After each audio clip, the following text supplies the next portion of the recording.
Gegeran nasab klan Ba'alawi Yaman masih dan akan terus berlanjut. Jika ada pihak yang menyebut bahwa gegeran ini akan memecah belah umat, ini adalah salah besar. Umat yang mana yang akan dipecahkan? Semua dalam keadaan baik-baik saja. Bahkan sebagian besar merasa tercerahkan dan menikmati tontonan ini. Mereka akan setia menunggu seperti apa endingnya. Bisa jadi pentas lakon gegeran nasab ini akan ditutup dengan tragedi ending. Para Habib akan kehilangan gemerlapnya penghormatan dan penghambaan yang mereka terima, sedangkan para muhibbin akan meratap sedih. Ada atau tidak ada pernyataan resmi dari pihak manapun tentang tutup bukunya nasab klan Ba'alawi Yaman dengan segala kepalsuannya, sesungguhnya tidaklah menjadi penting. Yang terpenting adalah umat secara umum telah tercerahkan dengan isu yang menggelegar dan menghancurkan kesombongan Ba'alawi ini. Waktu akan membuktikan bahwa kaum Ba'alawi akan memiliki derajat yang sama dengan Islam pribumi Nusantara. Sebagai catatan, friksi hebat terkait kafa'ah atau isu persamaan derajat ini sesungguhnya sudah terjadi sejak awal abad 20. Mari kita buka lembaran sejarah. Di tahun 1901, berdiri perkumpulan Arab di Indonesia yang bernama Jamiat Khair. Namun, organisasi ini tak berumur lama. Jamiat Khair pecah akibat perbedaan pandangan tentang persamaan kedudukan dan derajat antara golongan Sayyid dan non-Sayyid. Ketika itu, mayoritas keturunan Arab dari klan Ba'alawi menginginkan adanya hak istimewa bagi mereka, sebab mereka merasa sebagai saddah atau keturunan Rasulullah Shallallahu Alaihi Wasallam. Akibat tak adanya titik temu orang-orang Arab yang pro persamaan derajat, akhirnya mendirikan organisasi Al-Irsyad Al-Islamiyah pada tahun 1914. Organisasi ini didirikan oleh Syekh Ahmad Surkati, seorang keturunan Arab asal Sudan. Golongan orang-orang Arab yang dimotori oleh Ba'alawi kemudian menghimpun dirinya dan mendirikan organisasi Rabitoh Alawiyah. Tepatnya berdiri pada tanggal 27 Desember tahun 1928. Beberapa tahun kemudian, pada tanggal 10 Maret 1932, Rabitoh Alawiyah dengan resmi membentuk Maktab Daimi, yaitu lembaga otonom yang mempunyai tugas memelihara sejarah dan silsilah keturunan Rasulullah Shallallahu Alaihi Wasallam yang tersebar di seluruh pelosok Indonesia. Tetapi disinyalir organisasi otonom bentukan Rabitoh Alawiyah ini hanya menjadi lembaga pencatat khusus bagi keturunan klan Ba'alawi yang mengklaim saddah mereka berasal dari jalur Imam Husain. Sedangkan yang tidak terkonfirmasi sebagai Ba'alawi atau melalui jalur Sayyidina Hasan, konon kabarnya tak dapat mencatatkan silsilahnya kepada Rabitoh Alawiyah. Keturunan Sayyidina Hasan yang dikenal dengan sebutan Syarif ini bisa dikatakan tak memiliki organisasi pencatatan nasab di Indonesia. Dengan demikian, para keturunan Ba'alawi yang pada awalnya disebut dengan gelar Sayyid memonopoli keistimewaan sebagai saddah atau juriat Nabi di seluruh pelosok Indonesia. Dengan berbagai doktrinnya, para Sayyid ini semakin dicintai oleh lingkungannya dan disembah-sembah oleh para murid atau muhibbinnya. Maka kemudian dipanggillah mereka dengan sebutan Al-Habib atau Habib dengan arti orang yang dicintai. Perbudakan spiritual dan feodalisme agama mulai merangkak. Akhirnya gelar Sayyid hilang dan berganti dengan julukan Habib. Umat Islam di Indonesia secara umum memandang para Habib ini memiliki kedudukan yang istimewa. Artinya, sesuai dengan sapaannya, dipanggil Habib, maka itu berarti dia sebagai seorang yang benar dan dicintai, dan juga seorang ahli agama dan memiliki akhlak mulia. Lebih dari itu, mereka telah berhasil menanamkan citra diri sebagai cucu Rasulullah, sehingga memujanya adalah bagian dari ibadah. Para Habib Ba'alawi ini agaknya semakin lupa diri. Seiring berkembangnya waktu, gelar Habib ini semakin terasa memudahkan mereka untuk mencari keuntungan, baik secara sosial, ekonomi, maupun politik. Pada tanggal 17 Agustus tahun 1998, FPI didirikan secara resmi di Pondok Pesantren Kampung Utan, Ciputat, Tangerang Selatan, Provinsi Banten. Muhammad Rizik Syihab didapuk sebagai ketua umum yang pertama. Meskipun berkepanjangan sebagai Front Pembela Islam, organisasi ini sejatinya hanya merupakan perhimpunan atau wadah bagi para muhibbin Rizik Syihab. Inilah yang menjadi titik awal klan Ba'alawi merasa di atas angin. Sepak terjang Rizik dan FPI-nya nyaris bak penguasa bayangan di republik ini. Mereka bisa dengan seenaknya bertindak atas nama Islam dalam menyatroni tempat-tempat hiburan malam dan sejenisnya. Bahkan mereka bisa dengan seenaknya mengkafirkan dan menghina siapa saja, baik itu orang biasa, pengusaha, pejabat, menteri, hingga presiden sekalipun. Bersamaan dengan berjayanya FPI, muka-muka baru Habib pun bermunculan. Contoh paling konkret adalah Bahar bin Smith. Digadang-gadang sebagai regenerasi dari Rizik Syihab, Bahar ini terbiasa seenak udelnya dalam berceramah, menghina ulama Nusantara dan pejabat, hingga presiden sekalipun adalah hal yang sudah melekat pada dirinya. Ringkas cerita, panggung dakwah dan politik dikuasai oleh klan Ba'alawi Yaman. Habib-habib bocil kian bermunculan. Sikap mereka sungguh memandang sebelah mata pada umat Islam Nusantara. Doktrin-doktrin sesat tentang kehebatan klan mereka menyembur bebas bak racun mematikan. Klan Ba'alawi Yaman menyangka sudah sepenuhnya berhasil menundukkan pribumi. Mereka semakin seenaknya menebar intoleransi hingga kemudian Allah Subhanahu wa Ta'ala memberikan keberanian kepada sosok Presiden Joko Widodo yang bertubi-tubi dihina oleh Rizik dan Bahar Smith serta sejawat mereka lainnya untuk membubarkan Front Pembela Islam alias FPI. Allah juga mempermalukan Rizik Syihab dengan skandal pornografinya dengan janda cantik Firda Hussein. Setelah kekuatan mereka berhasil menggusur Ahok dan mengantar Anies Baswedan menjadi orang nomor 1 di Jakarta dengan aksi mereka yang terkenal 212. Sesungguhnya pembubaran FPI dan skandal seks Rizik Syihab mulai memudarkan pengaruh Ba'alawi Yaman. Bahar ditangkap karena kasus penganiayaan. Para Habib bocil mulai kehilangan panutan dan keberanian mereka.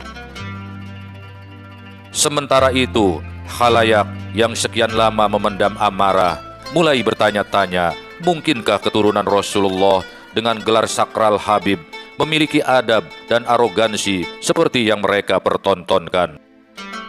Guna menjawab pertanyaan tersebut, Allah Subhanahu wa Ta'ala menghembuskan ilham ke dalam hati sanubari seorang anak bangsa bernama Imaduddin Usman. Dengan kekuatan hujah dan intelektualnya, kiai dari kampung ini laksana perwujudan dari ketajaman pena Baginda Ali bin Abi Thalib dan menjadi penyambung lidah suci Sayyidah Fatimah radhiyallahu anha untuk menjaga kemurnian nasab mereka. Karya ilmiah Kiai Haji Imaduddin Usman Al-Bantani sesungguhnya bak gempa dan tsunami bagi klan Ba'alawi Yaman. Strategi dan agenda licik yang telah mereka susun dan laksanakan secara diam-diam seketika menjadi porak-poranda. Berikut ini adalah 7 agenda licik klan Ba'alawi Yaman yang telah terbaca dengan jelas.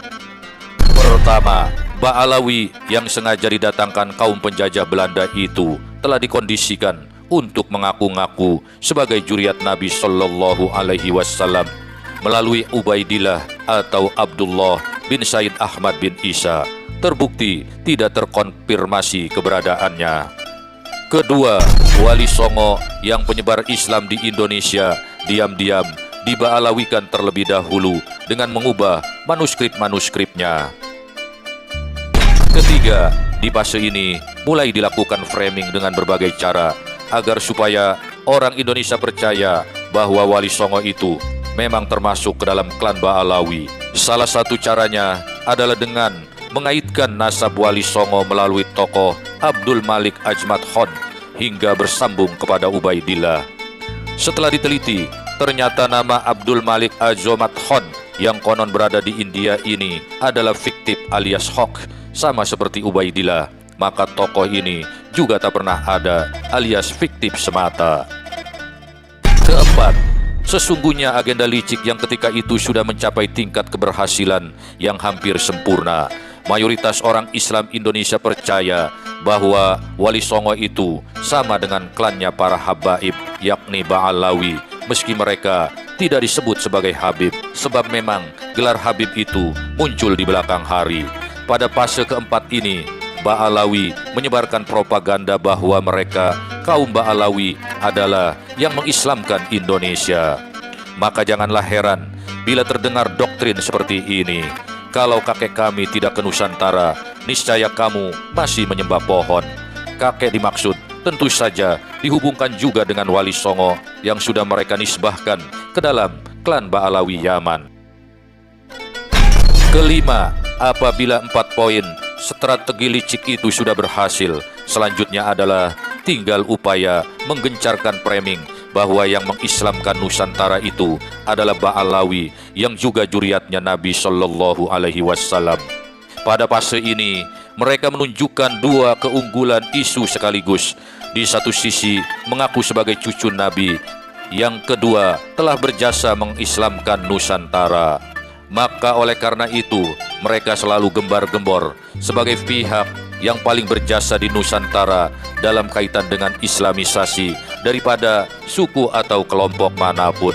Klaim inilah yang kemudian melahirkan doktrin kami Ba'alawi adalah majikan kamu. Keenam, supaya kemuliaan sebagai juriah Nabi Sallallahu Alaihi Wasallam bisa dimonopoli hanya oleh kaum Ba'alawi, tidak untuk juriah lainnya, terutama juriah Wali Songo, maka keluarlah doktrin Wali Songo memang Ba'alawi dan tentu juriat Nabi, namun terputus keturunannya karena hanya diturunkan oleh anak perempuan saja, dan itu tidak sah. Klan Ba'alawi secara rasis melarang para syarifah atau keturunan wanitanya untuk menikah dengan golongan di luar mereka, sementara kaum prianya dengan seenaknya menikahi wanita-wanita bangsa pribumi manapun. Ketujuh, ini adalah puncak strategi licik mereka. Bila poin ke-6 berhasil, maka mereka bisa mengklaim bahwa yang menyebarkan Islam di Nusantara itu Ba'alawi dan Wali Songo. Namun turunan Wali Songo sudah tidak ada, dan kamilah terah Ba'alawi yang ada di Indonesia. Maka kami adalah yang paling berjasa di Indonesia. Oleh karena itu, kamu pribumi harus tunduk dan patuh kepada kami. Kalau tidak, kamu bisa menyakiti Rasulullah dan tidak akan mendapat syafaat darinya. Di puncak kelicikannya ini, akhirnya keluarlah doktrin dari mulut busuk mereka yang mengatakan bahwa seorang Habib yang bodoh lebih mulia dari 70 orang kiai yang alim. Kalau sudah sampai pada taraf ini, maka disadari atau tidak, kita harus yakin sepenuhnya bahwa secara praktis Indonesia telah dikuasai oleh klan Ba'alawi Yaman, baik secara sosial dan keagamaan, ekonomi maupun politik. Ketujuh upaya atau strategi licik Ba'alawinisasi itu nyaris saja berhasil. Namun sekali lagi, Allah Subhanahu wa Ta'ala sangat sayang dengan bangsa Indonesia yang di dalamnya juga banyak para sayyid dan syarif yang asli keturunan Rasulullah, bukan dari klan Ba'alawi Yaman. Allah memberikan ketegasan dan keberanian kepada Presiden Joko Widodo untuk membubarkan FPI, kendaraan Ba'alawi Yaman, setelah Rabito Alawiyah. Ibarat burung, mereka tak dapat lagi terbang tinggi karena sebelah sayapnya telah patah. Dan puncaknya, Allah Subhanahu wa Ta'ala juga memberikan ilmu dan keberanian kepada Kiai Haji Imaduddin Usman Al-Bantani untuk membuka kedok tipu daya kaum Ba'alawi Yaman tersebut lewat karya ilmiah yang disusunnya. Bumi Nusantara seakan dihantam gempa dan tsunami akibat efek keluarnya kajian ilmiah dari Kiai Haji Imaduddin Usman Al-Bantani tersebut. Barisan klan Ba'alawi tentu tak pernah menyangka akan menghadapi gempa dan tsunami ini. Dengan berbagai upaya, mereka berusaha menyelamatkan citra diri klan mereka, perang di medsos, hingga mengutus orang untuk melanglang buana ke berbagai negeri Islam guna mencari kitab nasab, bahkan telah dilakukan. Tetapi celakanya, semua upaya pembelaan terhadap klan Ba'alawi Yaman seakan menabrak tembok baja. Petualangan ke berbagai negara Islam untuk mencari kitab nasab guna mereka jadikan sebagai alat pembelaan bahwa datuk mereka, Ubaidillah, bukanlah tokoh fiktif, sampai sejauh ini tak diketemukan dan tidak membuahkan hasil. Mereka juga harus mengakui kalah dalam perang di jagat internet, khususnya di channel YouTube. Bahkan mereka juga harus hancur lebur menghadapi bom dari laporan majalah Tempo edisi Idul Fitri yang lalu yang kian memojokkan klan Ba'alawi Yaman. Kepanikan klan Ba'alawi juga diperparah lagi dengan munculnya penemuan baru dari ilmu genetika yang mengatakan bahwa sebagian anggota klan Ba'alawi yang telah melakukan tes DNA ternyata berhaplogrup G, di mana gen ini adalah kode gennya para Yahudi Askenazi.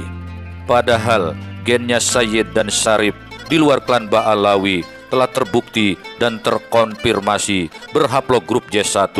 Dengan temuan ini, maka secara genetik disimpulkan bahwa klan Ba'alawi itu berarti bangsa Arab saja bukan, apalagi juriatnya Nabi Muhammad Sallallahu Alaihi Wasallam, bagaikan peribahasa jauh panggang dari api. Para muhibbin yang masih memiliki logika ilmiah tentulah harus bersiap-siap meninggalkan para habib junjungannya. Keturunan Nabi itu bukan hanya dari klan Ba'alawi yang sudah terbongkar kepalsuannya. Kalian masih bisa mencintai juriah Rasulullah dari kelompok Sayyid dan Syarif yang telah terbukti keaslian nasabnya, dan mereka ini ada banyak di Indonesia meski mereka tak pernah menonjolkan dirinya. Sementara itu, untuk para muhibbin yang taklid buta, harus sama-sama kita doakan semoga hidayah Allah segera singgah di hati sanubari mereka. Semoga narasi singkat ini dapat menambah keyakinan kita bahwa Allah itu pasti akan menunjukkan yang batil itu tetaplah batil, dan yang benar itu pastilah benar. Dukungan kita kepada perjuangan Kiai Imaduddin Usman Al-Bantani dan segenap ulama Nusantara yang mendukung ikhtiar pembongkaran nasab palsu klan Ba'alawi Yaman ini harus senantiasa kita gelorakan dan kita gaungkan agar suaranya bergema di seluruh pelosok negeri. Terima kasih telah mendukung channel ini dengan menekan tombol like dan subscribe. Tinggalkan atensi di kolom komentar. Sampai jumpa.